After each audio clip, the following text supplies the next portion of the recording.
The big news today, Mitch, the NDHSAA board directors, all those groups, unanimously voted to proceed with all fall sports activities as scheduled. A bunch of opening dates coming up in the early part of August. Let's just start right from there. When you hear that it's proceeding as scheduled, what's like your initial take on it? Well, my initial take is just excitement. I mean, it's nice to know that we're going to start the seasons. Obviously, I think we all are aware that there might be some bumps in the road as we go, but we're not going to be able to know that until we get going. So I'm just excited that we're going to be able to start the seasons. And re-entry into the activities area, and just give those kids that opportunity to enjoy their senior, junior, sophomore years. Part of the decision reads that school boards for member schools, along with their local public health units, will determine if its schools will sponsor sports and activities. What do schools in the Minot and surrounding area have to really consider in order to keep sponsoring sports and activities? Well, I think it's going to be just a collaborative effort between all the groups, the entities that look at the data, look at the cases, look at spikes, look at how things are going in the school districts. Are we having a lot of cases? Are we not having a lot of cases?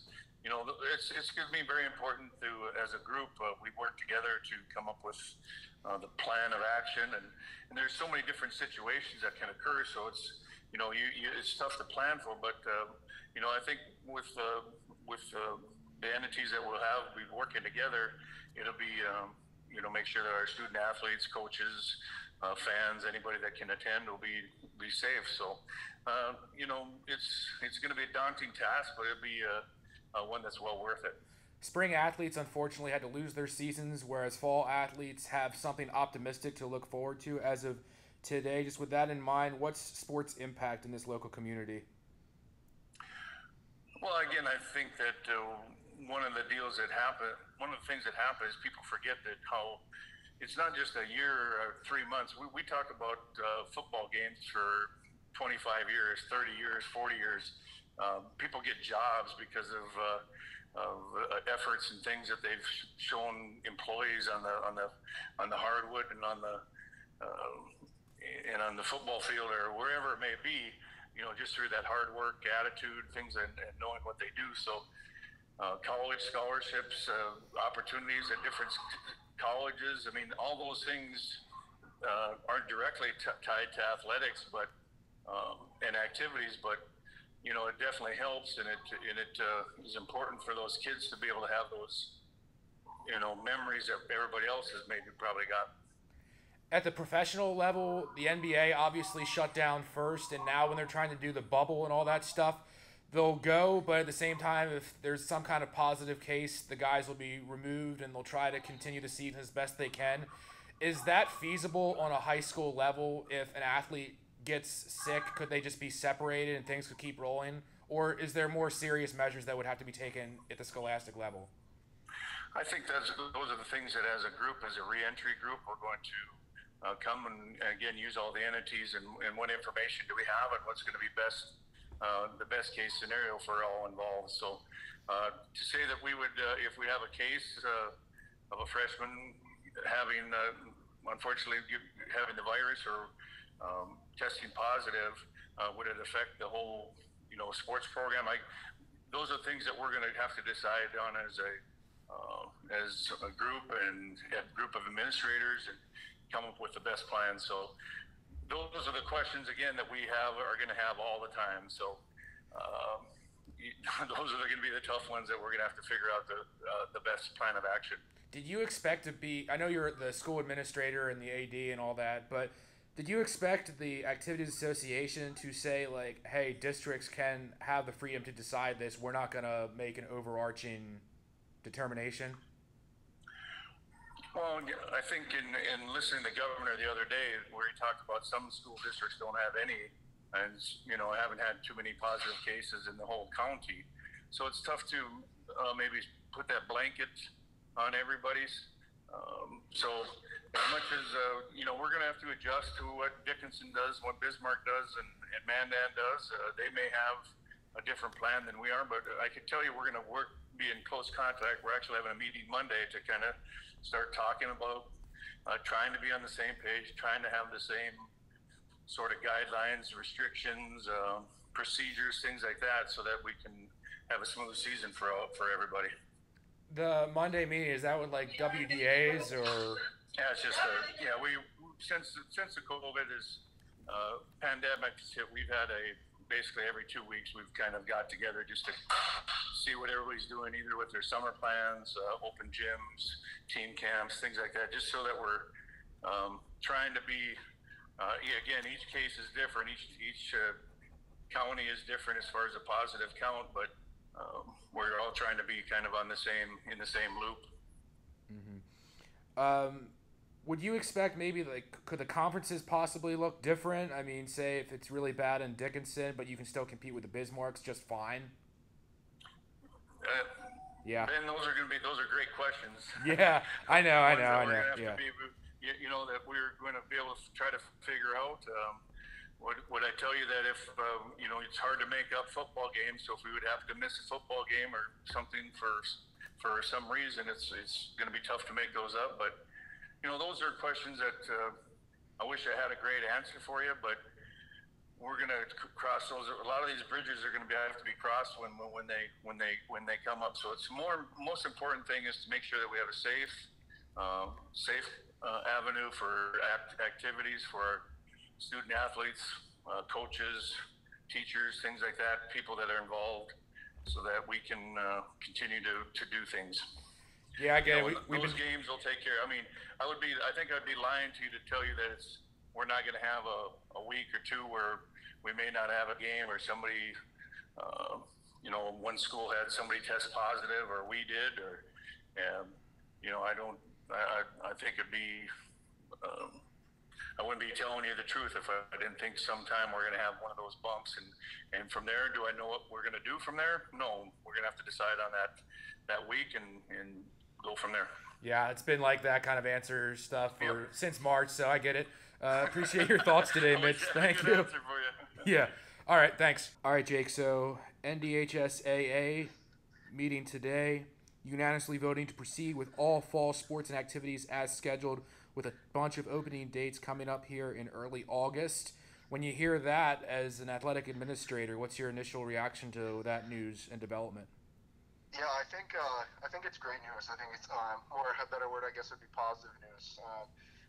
As everybody wants to get back to a little bit of normalcy, I think that our announcement that sports are starting on time, and when you see other places, cases are really spiking across the country. Again, I think it speaks a lot to the people in North Dakota. I mean, we got a lot of great leaders around here. We got a lot of great role models, and it just shows that people here care, are doing things the right way, and we're doing our best as a collective, as a collective state, as a collective group of people to try to get back on track. And so I think it gives people something to look forward to, and it shows they're moving in the right direction. So the governor comes out and talks about school restart plans kind of having to be up to certain areas depending on how serious COVID numbers are, and that ultimately leads to activities saying kind of we're following along with those guidelines. And part of their published decision that they had today reads, school boards for member schools along with their local public health units will determine if its schools will sponsor sports and activities. So are you surprised that you guys as administrators having to look up to different other activities associations have kind of a freedom to decide what sports look like at our Redeemers in your case? Sure, yeah. I mean, I think that, it says that if we look at it, it kind of puts trust into the leaders of each different school district.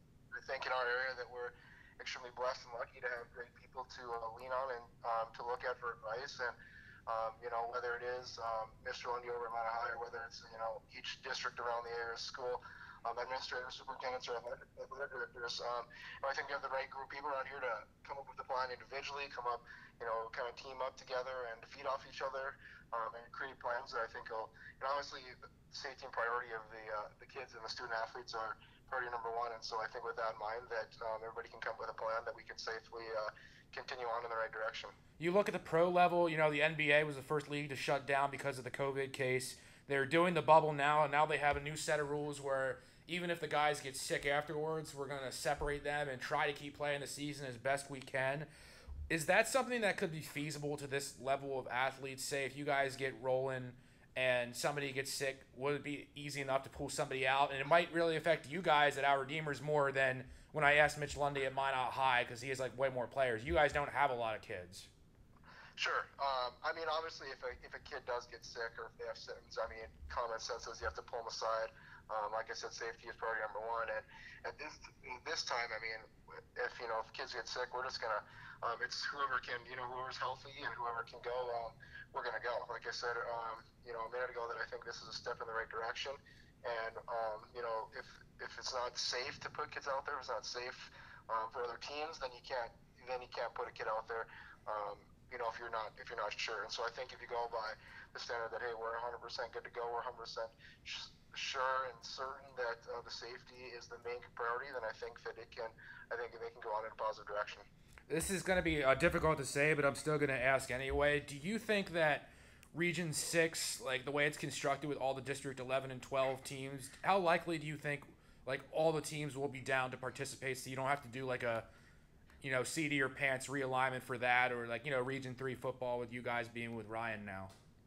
Yeah, right now with it being, so early, I think it's hard to tell. I think that with the close proximity, a lot of the here is, how close you are in the travel-wise, determining if teams are going to play.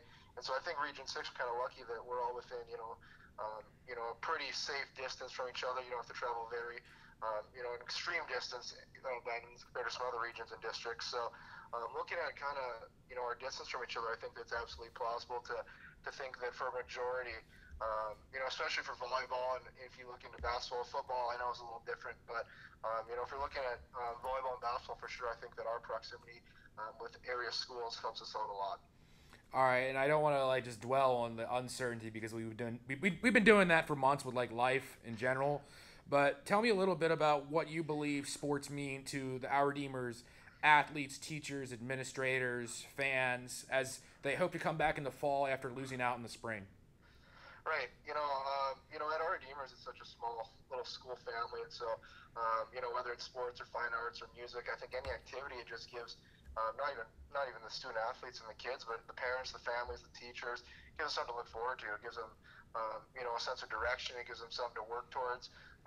And so if anytime we can get positive news of getting stuff back on track or starting things or beginning competition, that I think it jumpstarts some people and gets them ready for the school year.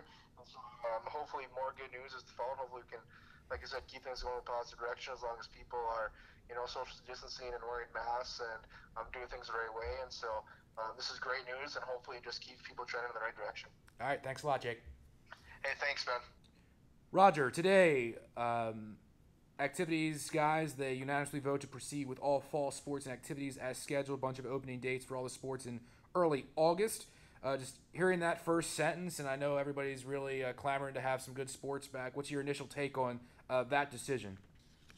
I just think it was great news, awesome news, the best we've heard really since we haven't been back in school in March. So, just a great feeling that things are kind of turning the corner and look to be getting back to normal, especially with the governor in school yesterday and then now sports today. So. Yeah, the Activities Association down in Valley City, they all said that like they were going to keep abreast of the news of like what the governor had to say about K-12 restart. So similar to what the governor said, activities people saying school boards for member schools along with other local public health units will determine if each school will sponsor sports and activities. Do you expect to have like that kind of freedom to decide for your program and not have to like really answer anymore to another association? Well, I think they'll still kind of oversight the sports that are sponsored, but it sounds like it's kind of going to be our choice what we participate in or how many sports. And I think at Bishop Ryan that we're going to be on board for as normal and participating in all the sports that we normally do, pending any changes to what's going on, I guess, statewide. As you guys get started here in August, what potential bumps in the road could there be, little ones or anything major? As far as not being able to play, or just in general? Just minor reschedules or having to pause anything. What would you maybe see as potentially happening? Yeah, I think any of those are, never would have guessed that things would have shut completely down. So I think, that's going to be kind of in the back of people's minds, at least for maybe the next month or so, maybe, just looking at, numbers or how that's going. And I could definitely see there being a time where, I mean, whether it's schools maybe you're playing that they're not going to be competing in all the same sports, or even, if there's big spikes in cases, hospitalizations, things like that, maybe they, shut the sports down for a week or 2 weeks, or who knows. But I mean, my mentality and the mentality I have for our coaches is just, go in like it's any other year. Like, don't expect any of that stuff to happen. We'll adjust if it does or when it does, but go in kind of full go. And that's how we've approached it with our, we have our football camp this week that's getting, got started. We're 3 days into that, and that's what I just told the boys right away. We're preparing like everything is normal, and now this is, more of a, I guess, more clarity that it seems that it's going to at least start to be normal. So, how confident are you that Region 3 football standings will look the same and all the teams would be featured in like the Region 6 volleyball picture? Do you think there could be some realignment? No, I expect it to be what it was going to be, pending not having any of this crazy stuff happen. So I think that all the teams in our area will be competing. I think the only schools that may not possibly, if you just look at down by Bismarck and even Fargo, I think maybe those schools might have tougher decisions to make. But I think in our area and region, I think the majority, if not all, schools will participate. That's just obviously an opinion. They can choose for their own selves, but I think that football and volleyball would probably be a full region schedule and full region teams competing. And on the professional level, we've seen as more information on the virus has come out, things have changed. NBA getting that one famous case from Gobert shutting down in March, and now when they get back to their bubble, they're saying, hey, if guys get sick, we have the means to like pull them out and then hopefully keep rolling with it. How feasible do you think that is? Like, if some kid gets sick in high school, that they could just be away from the team and you guys could keep going? And is it tougher for maybe a Class B school versus like a Minot High that has tons of kids to field teams? Yeah, and I think school board and administration is going to really have to set those guidelines, and that's kind of what it sounded like the governor. We're going to have teams to do that and decide how we're going to do that. But I think, you just look at right now, we're kind of projected to have between 20 and 24 kids out for our football team at Bishop Ryan. So, if you lose especially a kid that starts both ways, that you lose them for 2 weeks or however long, that's going to affect some of us smaller schools far more than it would a school that has, maybe 100 kids out for a sport. But, I'm totally fine with dealing with that as long as we're allowed to play and get back to things this fall. I don't want to be like all gloom and uncertain, so just tell us what the potential return of sports would mean to just the Bishop Ryan community after you guys lost out in the spring and there's some optimism for the fall. I just think it's, not just for us, but everywhere. Kids are itching to get back to play. And, we saw it this summer with, there's baseball leagues that were kind of had to move things around and re-sanction to play. My daughter played fast pitch, and we all went and watched. And from everything that I've seen, never heard of any cases or any shutdown from all that stuff that was going on in Y League basketball, things like that. So it's just going to be great where kids can go out and represent their school again and kind of get that back to that full school and extracurricular life. All right. Thanks a lot, Roger. Yep. Thank you.